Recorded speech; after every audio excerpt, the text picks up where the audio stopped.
নমস্কার বন্ধুরা, welcome back to my channel.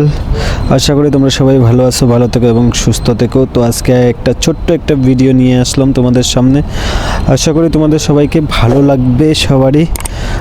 এটা হচ্ছে Bangalore electronic city national highway. তো গাইস, আমি সেট আপটা অনেক দিন ধরেই নিয়ে বেরোবো ভাবছি, বাট বেরোতে পারছি না কিছু করে, আর এরকম সময়ও হচ্ছিল না। তো ভেবেছি গাইস, এখন থেকে প্রতিদিনই একটা ছোট ভিডিও আপলোড দেওয়ার চেষ্টা করব। আর তোমরা যেরকম সাপোর্ট করছো এরকমই সাপোর্ট করে যেও, পাশে থেকো এবং আমাকে সাপোর্ট করো, আমি যেন কিছু করতে পারি, নিজের পায়ে দাঁড়াতে পারি। তো গাইস, অনেক বিগত 2-2.5 বছর ধরে আমি সেট আপটা পুরো রেডি করার চেষ্টা করছিলাম।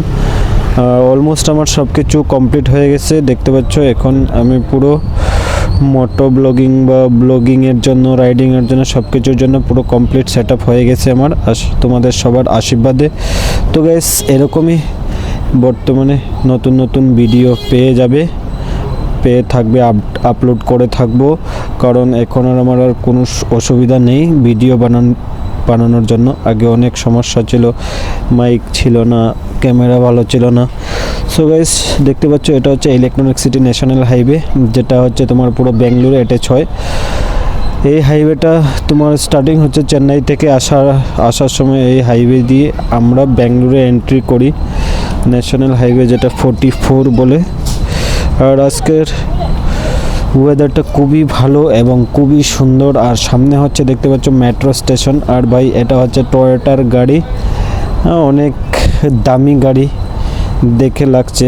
তো তোমরা যদি জানো তাহলে একটু কমেন্ট করে জানিও। তো বন্ধুরা, যদি আমার ভিডিওগুলো তোমরা ইউটিউব থেকে দেখছো তাহলে প্লিজ চ্যানেলটাকে সাবস্ক্রাইব করো এবং আমার পাশে থেকেও সাপোর্ট করো, আমি যেন কিছু করতে পারি। আর যদি ফেসবুক থেকে দেখছো তাহলে ফলো করে রেখো অবশ্যই। Thank you so much, thank you for watching. সবাই ভালো থেকো, সুস্থ থেকো, আমার পাশে থেকো।